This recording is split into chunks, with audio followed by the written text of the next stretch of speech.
बिहार के कैमूर जिले से रमेश कुमार हमारा नाम हुआ। पत्रकारिता एवं जनसंचार के द्वितीय वर्ष के छात्र हैं नालंदा खुला विश्वविद्यालय के। और आरटीआई एक्टिविस्ट भी हैं। आरटीआई के तहत हमने सूचना मांगी थी अंचलाधिकारी कुदरा से 2 जून को। 17 जून को मैडम ने हमें फ़ोन करके रात्रि में 9 बजे ये कहा कि सिर्फ अंचल कार्यालय से ही सूचना क्यों मांगी जाती है, बाकी कार्यालय से डरते हो क्या? और हाँ, बाकी कार्यालय से क्यों नहीं मांग लेते। 18 जून को मैडम फ़ोन करके भद्दी भद्दी गालियाँ दी और मारने की धमकी तक दी और बोली कि जाके डीएम साहब से कह देना कि यह कह रही थी सीओ कुदरा। इसको हमने टैग करके ट्विटर पे आप सभी लोग को डाला भी है। तो सूचना मांगना क्या इतना गलत है सर? हमें इस तरह से परेशान किया जा रहा है। रमेश जी, चूंकि लेकिन ये अभी हम लोग बेसिकली सड़क के ऊपर हम लोग चर्चा कर रहे थे, तो लेकिन चूंकि आपने सवाल पूछ लिया है तो मैं इसमें आपको बता देता हूँ कि आपके यहाँ ऑलरेडी ऐसा किसी राज्य में नहीं हुआ है जो आपके राज्य में हुआ है। वहाँ की जीएडी डिपार्टमेंट ने ऑलरेडी नोटिफिकेशन निकाला है और इसी चीज के लिए खास तौर से कि कोई बदतमीजी ना करे। इतना स्ट्रिक्ट नोटिफिकेशन आज तक मैंने किसी राज्य में नहीं देखा है, है ना? Mr. Virish Belur, the Bihar government, the JD department has issued notification to all of its state employees officers saying that there should, I mean these, the RTA applicants, they should not be harassed. And if they are harassed, the government is going to take strict action against them. This is the only government, this is the only JD notification I have seen so far.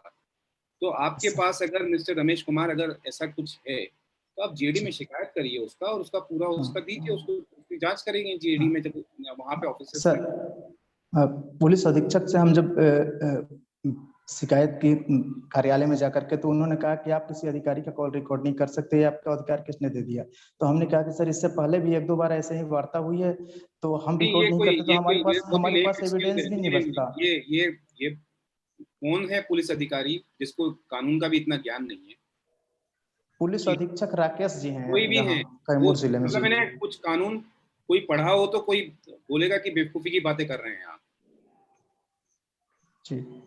कोई अगर कानून पढ़ा होगा तो ये इस तरह की बातें नहीं होती हैं कि आपको कॉल रिकॉर्ड, कोई मुझे धमकी दे रहा है, मैं उसका कॉल रिकॉर्ड कर रहा हूँ, तो ये कहाँ से इलीगल हो गया? पहले तो वो पुलिस अधीक्षक होकर के ऐसी बात अगर उन्होंने की है तो ये उनको बिल्कुल भी कानून के अनुरूप नहीं है। और दूसरा, आप पुलिस अधीक्षक को छोड़िए, आप सीधे जीएडी डिपार्टमेंट में उसकी लिखित शिकायत करिए कि सर्विस कंडक्ट रूल्स होते हैं और आप उनका खुद का नोटिफिकेशन है, उस नोटिफिकेशन का हवाला दीजिए, उसमें शिकायत करिए उनकी जी, है ना? और दूसरे इसमें हम लोग देखिए विषय से हम लोग, क्योंकि विषय बहुत महत्वपूर्ण है, इसीलिए हम लोग विषय पे वापस आते हैं। और अगर कोई सवाल पूछना चाहते हैं तो अग्रवाल जी। सर मैं अग्रवाल जी पूछ। अच्छा, गोपाल तिवारी जी नमस्कार, मैं राज तिवारी।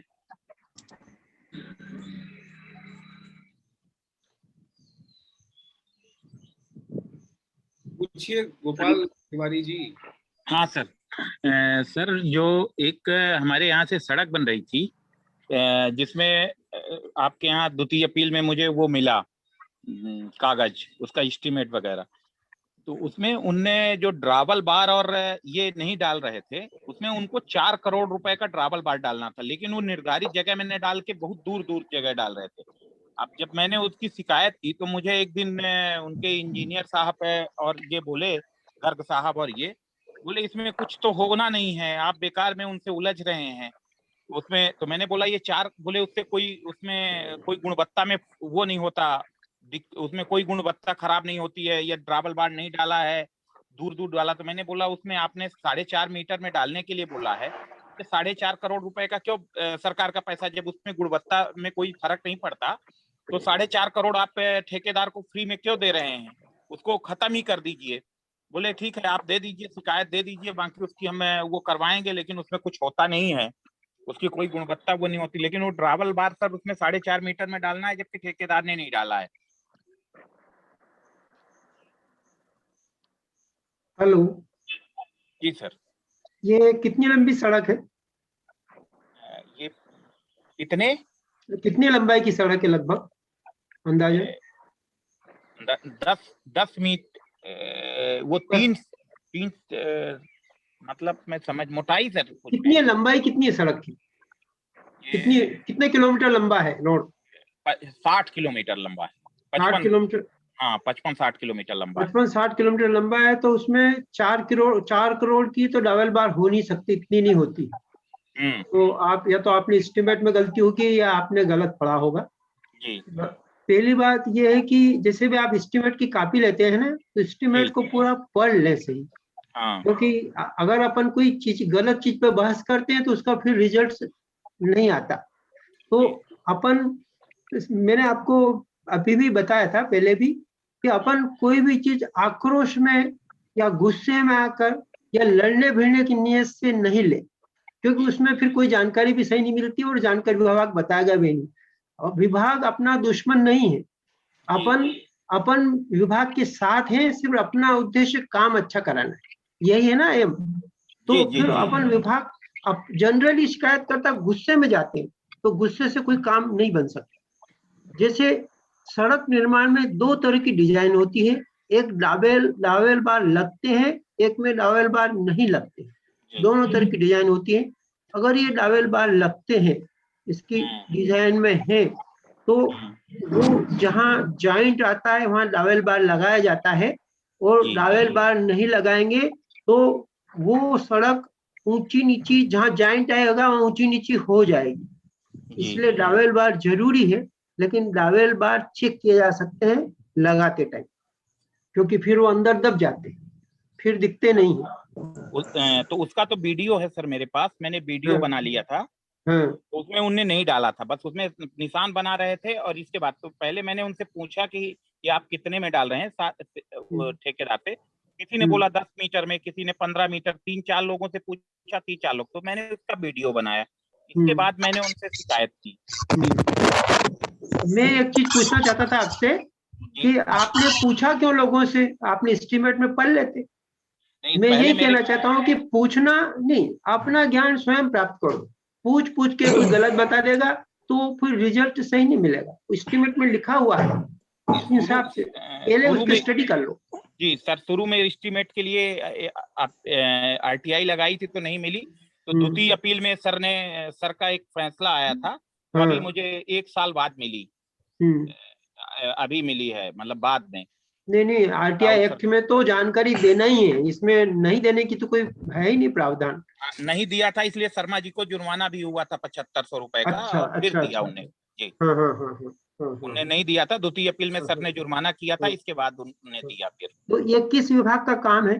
पीडब्ल्यूडी का है सर। पीडब्ल्यूडी का काम है, तो आपको जिस विभाग का काम है उसके एक अधिकारी ऊपर कंप्लेंट करना चाहिए। बहुत ज्यादा ऊपर कंप्लेंट करने से भी मतलब नहीं है। एक अधिकारी ऊपर, सुपरिटेंडिंग इंजीनियर वरिष्ठ इंजीनियर होता है, और वो देखता है और वो निर्णय सही लेता है, तो आप उनके पास अप्रोच करें। सही अधिकारी।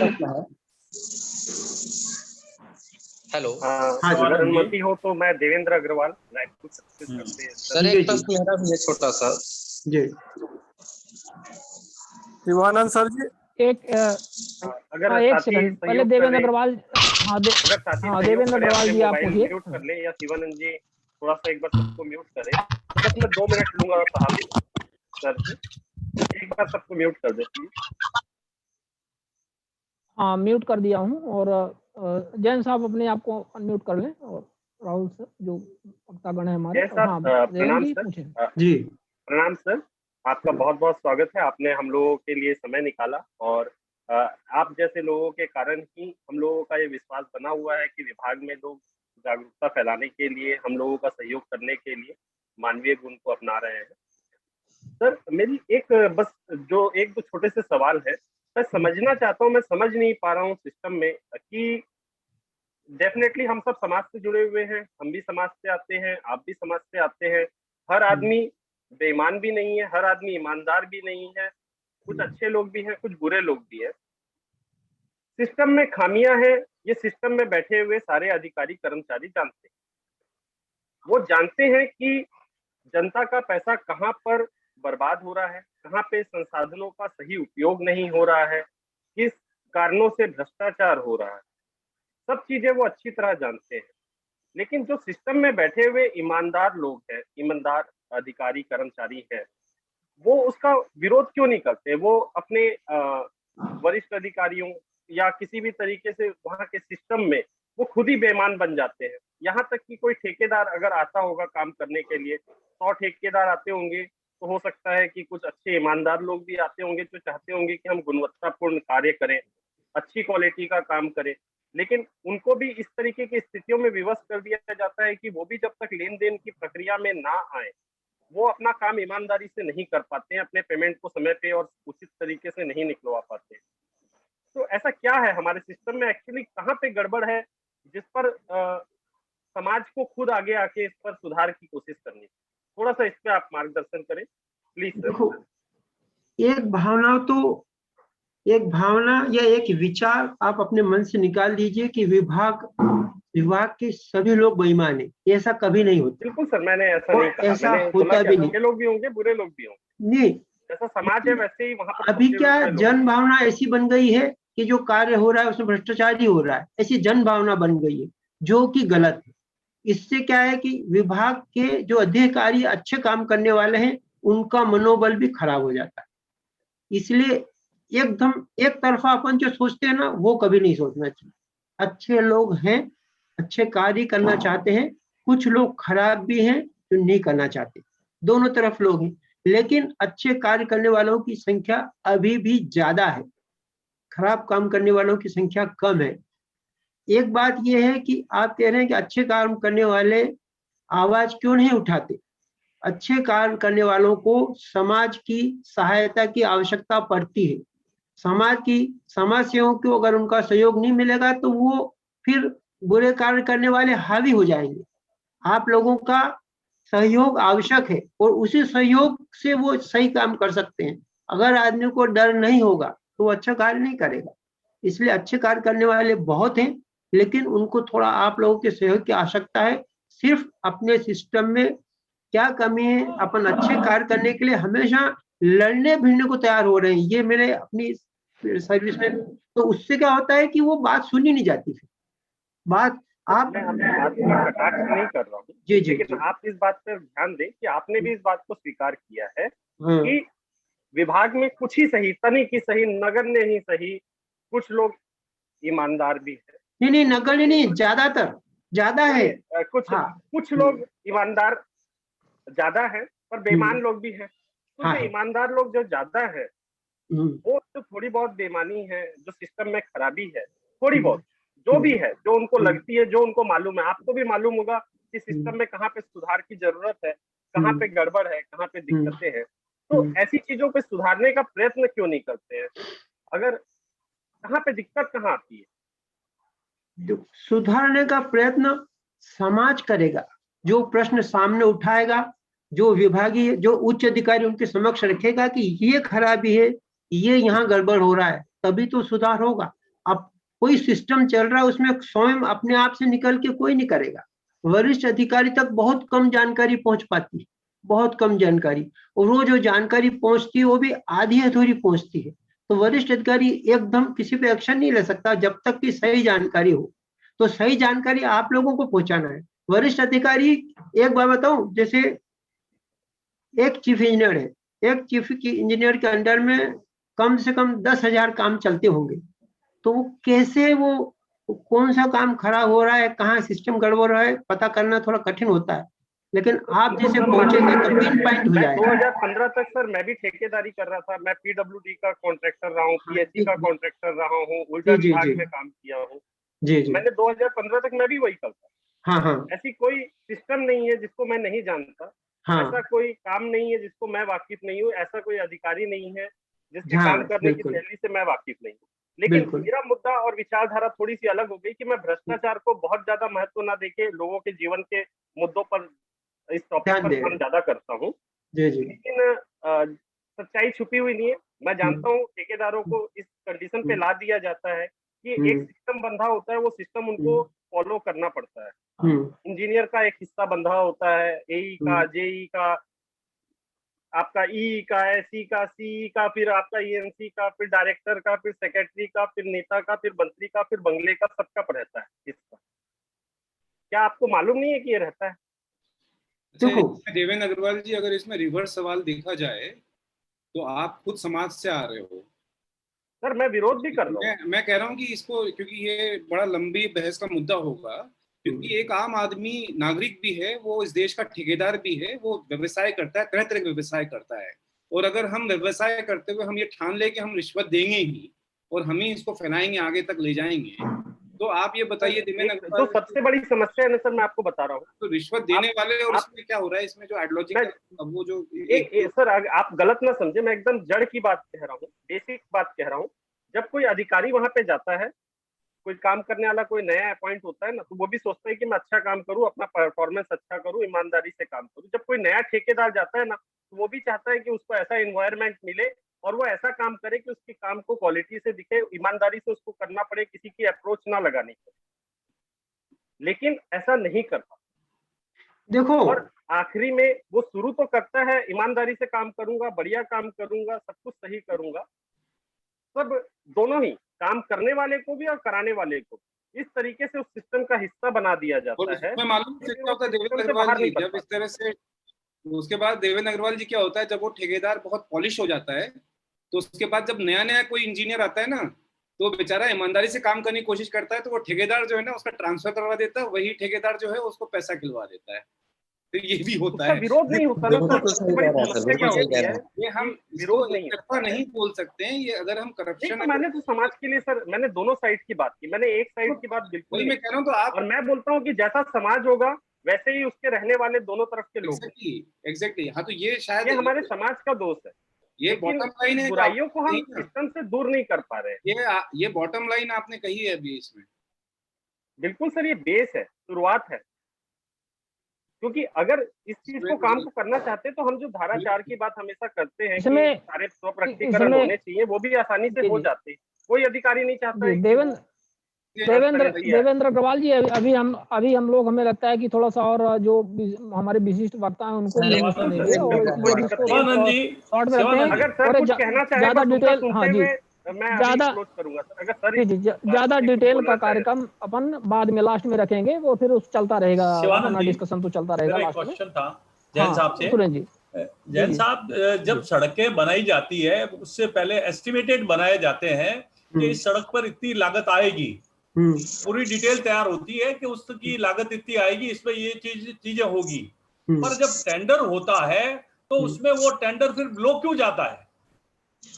मतलब एक ये सबसे बड़ा क्वेश्चन है कि जब आप लोगों ने एस्टिमेट बनाया उसका 100 रुपीज का, वो टेंडर ही 76% में जाएगा और उसको सैंक्शन होता है, तो फिर उसको सैंक्शन क्यों की जाती है? ये एक थोड़ा सा क्वेश्चन है। और मैं भी इस बारे में सूचनाएं ली है, काफी कोशिश कर रहा हूं, पर ये सबसे बड़ा क्वेश्चन कि आदमी फिर उसको सैंक्शन क्यों करते हैं? जब रेट आप लोगों ने जस्टिफाइड 100 रुपए की है और उसको आप 80 रुपए में करेंगे तो वो काम कैसे होगा?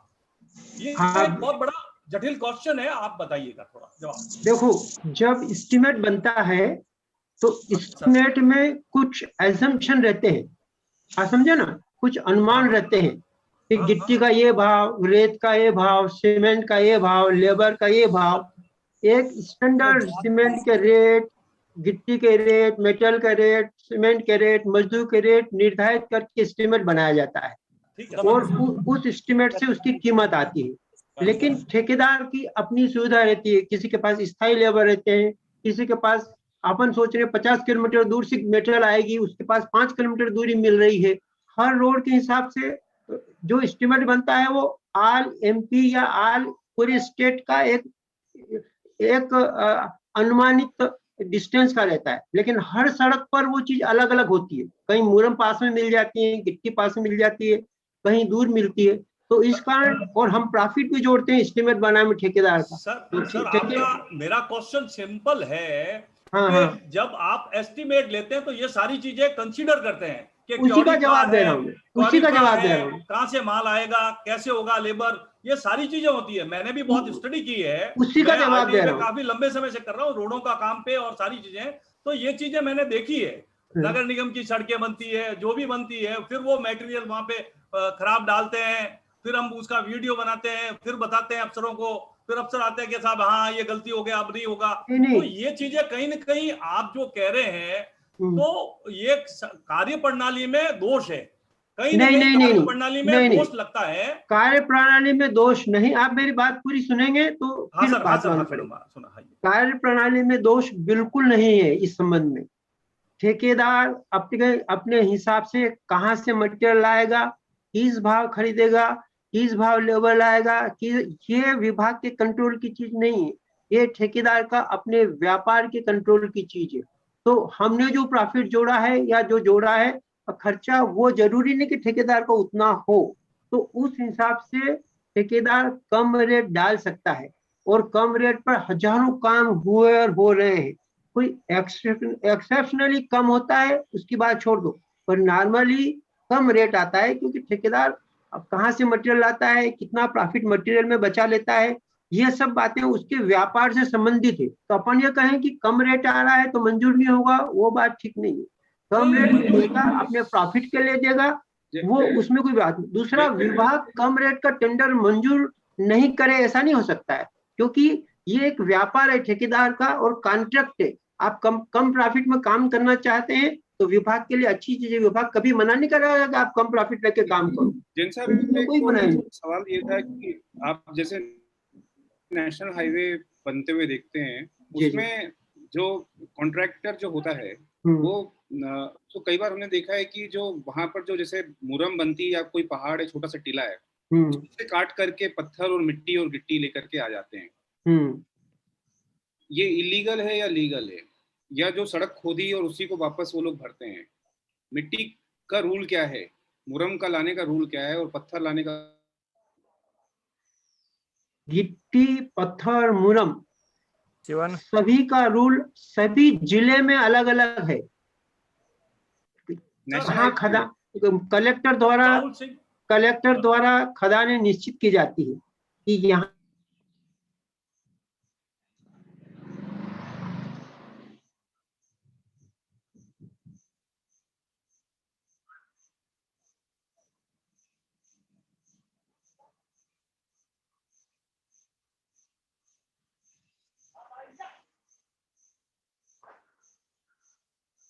मिली है कि नेशनल हाईवे के जो ये होते हैं, इनका एस्टीमेट जैसे बनता है कि काफी बड़ा एस्टीमेट बन गया, लेकिन करते क्या है कि जो इनको बाहर से प्रोक्योर करना चाहिए, चाहे वो मुरम हो चाहे वो गिट्टी है, होता ये है कि वो आसपास, क्योंकि जहां तक मुझे मालूम है कि जो सड़क खोदी जाती है और जो मिट्टी निकलती है वो स्थानीय शासन का वो होता है, उस पर हक होता है, वो कलेक्टर के पास रहेगा, वो करेंगे जो उसको ऑक्शन करना होगा, जहां भी उसको करवाना होगा, उसको वो यूज नहीं कर सकते हैं। उसमें यूज कर सकते हैं क्या? यूज कर सकते हैं, अगर वो होगा तो परमिशन लेके रॉयल्टी देके यूज कर सकते हैं। रॉयल्टी और परमिशन, देखिए यही रूल्स हैं बेसिकली। रूल्स ये होता है क्या है कि सड़क बन रही है, सड़क बनाते समय बड़े बड़े बोल्डर्स निकलते हैं, पत्थर निकलते हैं, वो जो पत्थर निकलते हैं उसी पत्थर की वो गिट्टी बना लेते हैं। लेकिन एज पर जो उनके जो रूल्स होते हैं, नेशनल हाईवे के जो रूल्स नॉर्मली रूल्स होते हैं, उसमें इस तरह का कोई प्रोविजन नहीं है कि वो पत्थर निकाल के गिट्टी बनाए। गिट्टी का प्रोक्योरमेंट का होता है, आप करके लाएंगे और उसका भी बकायदा हिसाब किताब होता है कि कितने बाय कितने का किस तरह की गिट्टी होगी। अगर सर बहुत ज्यादा गिट्टी निकल रही है, बोल्डर बड़े, तो उसका भी रूल्स है कि उसकी कास्ट ठेकेदार से कटेगी और फिर वो गिट्टी बना पाएगा। वो सरकार उसका रॉयल्टी ज्यादा लेती, उस पत्थर की कीमत लेती अगर ज्यादा क्वांटिटी में है तो। ऐसा भी है एग्रीमेंट में, ऐसा भी रहता है। एग्रीमेंट में वो मतलब एग्रीमेंट को देखना चाहिए जो भी। हाँ, एग्रीमेंट को देखना चाहिए। और दूसरा जैन साहब, एक और चीज में सर आई हैव वन, जैसे इसमें सैंपल लिया जाता है, आरटीआई एक्ट के तहत सैंपलिंग का प्रोविजन है। कोई भी आरटीआई एक्टिविस्ट, कोई भी आम नागरिक जो है वो सैंपल ले सकता है। सैंपल लेने के बाद आप हमें ये बताइए, वो सीलबंद सैंपल दे देगा डिपार्टमेंट आपको, जो भी चार्जेस होते हैं सैंपलिंग के, वो चार्जेस पे करके सीलबंद सैंपल ले लिया। उसके आगे की प्रक्रिया हमें जरा बताइए यहाँ पे लोगों को, कि उसके आगे कहाँ शिकायत करें, उसको लेकर कहाँ जाएं, और क्या कैसे होगा, उसको मतलब सही ढंग से वो शिकायत सही जगह पहुंच जाए और एक्शन हो जाए, उसके लिए क्या करना चाहिए? यदि सैंपल अपनों ने कलेक्ट कर लिया है तो सैंपल सबसे पहले या तो दूसरे डिस्ट्रिक्ट की गवर्नमेंट लैब में भेज दिया जाए, या प्राइवेट NABL भारत सरकार से अप्रूव्ड लैब से, नेशनल एक्रीडिटेड लेबोरेटरीज है जो कभी भी गलत रिजल्ट्स नहीं देती है, और वो देती है तो उनके ऊपर बहुत भारी एक्शन होती है। तो जो NABL लैब से, उन लैब से में उनको सैंपल को भेज दिया जाए, उसमें लगभग गारंटी है कि रिजल्ट सही आएगा। चार्जेस कितने होते होंगे सैंपल के, अगर जांच इस तरह से कराते हैं तो? क्या कुछ आइडिया? नहीं, बहुत कम चार्जेस रहते हैं। जैसे मुरम का काम कराया है तो 200-300 रुपए, ऐसा कंक्रीट टेस्टिंग कराया है तो 200 रुपए 250 रुपए, बस उससे बहुत कम चार्जेस रहते हैं, चार्जेस ज्यादा नहीं रहते हैं। लेकिन वो रिजल्ट सही मिल जाते हैं, उससे अपने को आइडिया लग जाता है कि जैसे सैंपल अपन ले लिया, अब उसको क्या करें। गवर्नमेंट लैब से भी चेक करती है और प्राइवेट में NABL लैब से भी चेक करती है। NABL लैब की रिपोर्ट्स मान्य होगी, मतलब स्टेट गवर्नमेंट में या नेशनल में कहीं भी? अभी गवर्नमेंट भी मान्य करती है NABL की रिपोर्ट्स। एक्चुअली गवर्नमेंट प्रिफर करती है कि आप NABL से कराओ, दैट इज आल्सो पॉसिबल। और फिर इसमें जैन साहब, इसमें शिकायत फिर इसमें जैसे एक बार सैंपल की रिपोर्ट आ गई तो फिर शिकायत कहाँ पर करनी चाहिए उनको? अगर मतलब उसमें हमें ये बताइए, एक तो ग्राम पंचायत की सड़कें होती हैं, दूसरा नगर निगम और इसकी जो सड़कें होती हैं, तीसरा स्टेट हाईवे की सड़कें होती है और चौथा नेशनल हाईवे की। तो इन सब की शिकायतें अलग अलग कहाँ कहाँ की जा सकती है? नहीं, जैसे ग्राम पंचायत की शिकायतें हैं तो उसका technical monitoring rural engineering department करता है, टेक्निकल अधिकार उनके पास ही रहता है। तो उनके एग्जीक्यूटिव इंजीनियर के पास ही शिकायत करना चाहिए, क्योंकि वो सही व्यक्ति है, उसका उससे कोई ज्यादा कंसर्न भी नहीं रहता है, लेकिन he is the technical monitor of that work. तो पंचायतों की शिकायतें executive engineer rural engineering department को करना चाहिए।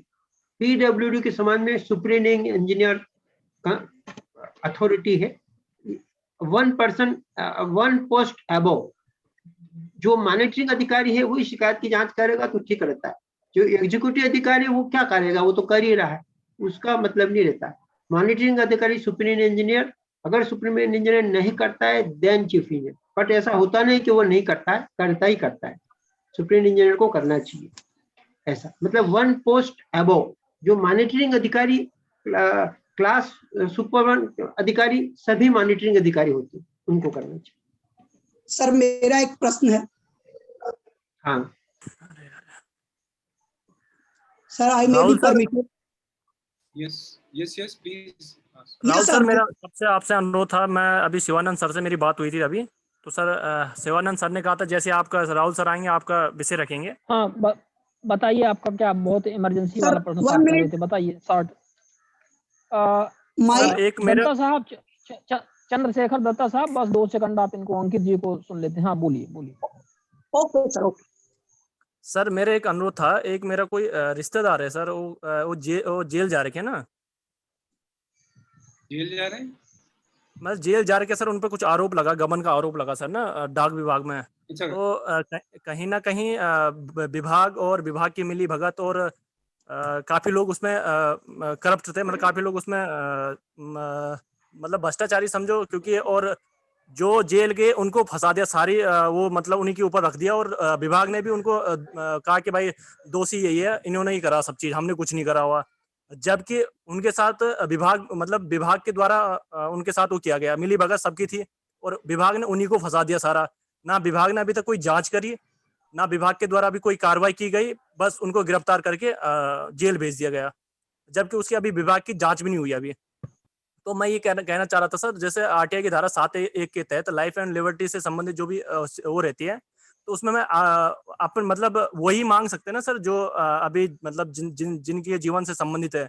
अब वो तो जेल में सर, उनसे कैसे मतलब उनके साइन कैसे करवाए और कैसे सूचना मांगे सर कि भाई कितने करोड़ का, कितने लाख का गबन का मतलब कितने लाख का इन पर गबन का आरोप लगा, कब लगा, शिकायत करने वाले कौन थे, और इसमें दोषी कौन कौन पाए गए। तो इस तरीके से जो हमने उनसे जो सूचना मांगेंगे सर, तो कैसे मांगे, और क्योंकि वो जेल में सर, तो कैसे मांगेंगे हम उनसे? तो जेल में भी अलाउड रहता है कि आप, ऐसा नहीं कि जेल में आपको अलाउड नहीं है, जेल में जाकर के आप साइन करवा सकते हैं, उनके लॉयर से आप बोल देंगे, वो साइन करा के ले आएंगे उनसे। और अगर उनसे ये आप करवाना चाहते हैं, दूसरा वो ऑथोराइज भी कर सकते हैं अपनी तरफ से, लॉयर को अपना रिप्रेजेंटेटिव बना करके कि ये हमारी तरफ से ये हमने ये जानकारी चाहिए और हम अभी करेंटली जेल में, और ये जानकारी हमको इनके माध्यम से दिलवाई जाए। तो ऐसे नहीं सर, जैसे सादे कागज में उनके साइन है पहले से, क्योंकि उन्होंने साइन कर रखे, तो उसी में जैसे हम लिख के दे, क्योंकि उन पे इनके साइन कर रखे सादे कागज पे, तो उसी पे मैं मैं ही लिख दूँ 7(1) के तहत, मतलब उसी पे लिख दे तो ऐसा कोई दिक्कत नहीं होगी ना सर? उनके साइन हमारे पास अवेलेबल है, कोई दिक्कत तो नहीं होगी सर? नहीं, बिल्कुल कोई दिक्कत नहीं। नहीं, वो गलत है, गलत हो जाएगा। अगर वो एप्लीकेशन लगा रहे हैं तो फिर उसमें यहाँ कई लोग ये सोच रहे हैं मनी मन की ये बोलने की क्या जरूरत थी, कर लेते, करना ही था तो ये बताने की क्या जरूरत थी अगर वो था, लेकिन गलत होगा। मैं आपको बता रहा हूँ, आप ज्यादा बेहतर है कि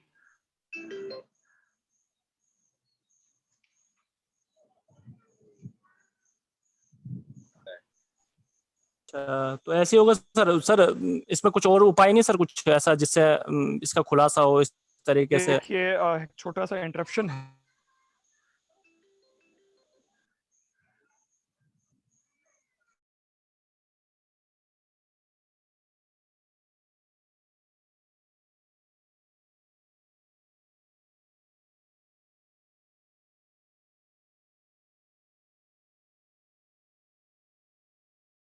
छोटा सा निवेदन था कि फैमिली मेंबर जो हैं आपके जेल में, एक तो उनके लॉयर जा सकते हैं, वो तो कभी भी जा सकते हैं।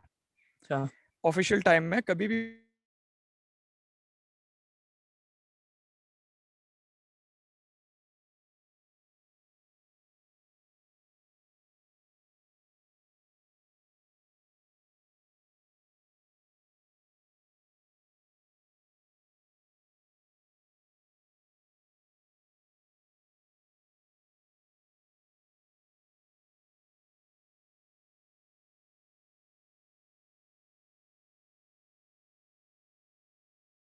पार्टी नहीं मानी जाएगी, क्योंकि लाइफ एंड लिबर्टी सिर्फ उसके हस्बैंड की नहीं, उसकी खुद की भी उससे इंटरप्ट हो रही है। तो आप उनके नाम से भी फाइल कर सकते हैं। भी शायद अलाउ थे क्या जहांगीर सर? सर डिपेंडेंट जो भी होते हैं वो भी उस आदमी की पर्सनैलिटी, यानी उस आदमी की पर्सन का ही हिस्सा है। वाइफ के बारे में तो बिल्कुल क्लियर तौर पे ये है कि वाइफ कोई थर्ड पार्टी नहीं है, वाइफ हस्बैंड का ही एक हिस्सा मानी जाती है। तो ऐसी कोई इन्फॉर्मेशन जो वाइफ या स्पाउस से रिलेटेड है उसको आप देने के लिए डिनाई नहीं कर सकते, तो मिल जाएगी आपको। सर इसमें तो आयोग तो तत्काल सुनवाई करता होगा सर, क्योंकि मेरी आयोग से बात हुई जी सर,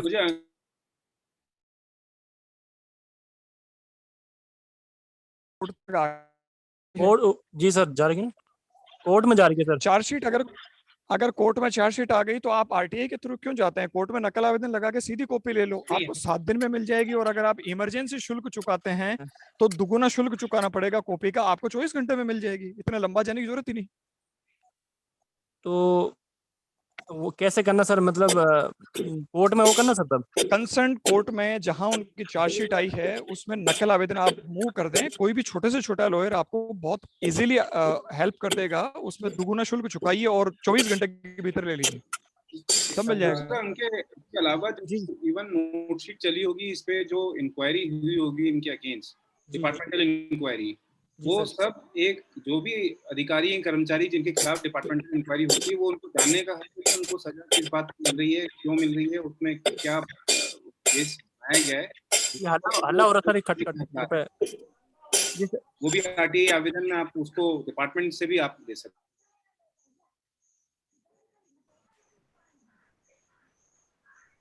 राहुल सिंह साहब रोड पे चलाइए सर। हाँ, अभी अपन मुद्दे से भटक रहे हैं और बाद में मुद्दे अब ये सब प्रश्न लास्ट में लिए जाएंगे। नहीं, हाँ, रोड से संबंधित यदि आपके क्वेश्चन है और इस दरमियान जी सर, इस दरमियान सड़क संबंधी क्वेश्चन है सर। हाँ, मैं बता रहा हूँ। इस दरमियान हम अलाउ कर देते हैं और फिर आप बोलते हो कि मुद्दे से भटक रहे हैं।